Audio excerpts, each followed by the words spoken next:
Vers Monaco, sans sida, l'objectif est aussi clair qu'ambitieux. La mairie et le gouvernement princier viennent de signer conjointement la déclaration de Paris aux côtés de l'association Fight AIDS Monaco que préside la princesse Stéphanie.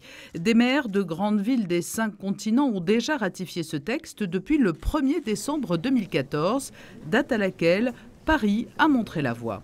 L'objectif, c'est de réduire radicalement la transmission du virus du HIV, ça c'est le premier objectif, et arriver à l'objectif des 90-90-90, qui veut dire donc 90% des personnes sont diagnostiquées, 90% des personnes diagnostiquées sont traitées et 90% des personnes traitées ont un virus indétectable. Mais je le disais lors de mon discours, ce qui est important, c'est la communication.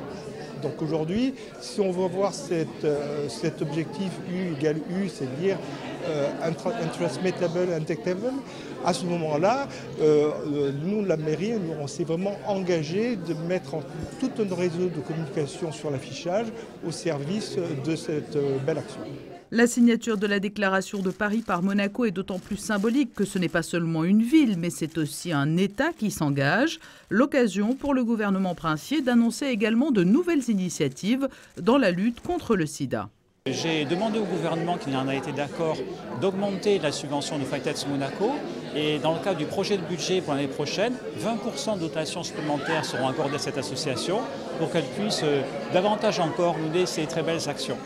Et puis par ailleurs, j'ai demandé qu'on se tourne aussi vers les salariés de la principauté qui souvent ne sont pas résidents chez nous, de façon à ce qu'on puisse les sensibiliser, aller vers eux, qu'on leur distribue un petit flyer pour là aussi leur passer un message de prévention, de prudence en leur disant soyez attentifs, faites-vous dépister, n'ayez pas des comportements à risque ou protégez-vous. Et dans le cadre de la vaste réflexion menée autour de la transition numérique et plus particulièrement dans le domaine de l'e-santé, le gouvernement princier devrait également mettre en place tout prochainement une nouvelle application tournée vers la sensibilisation.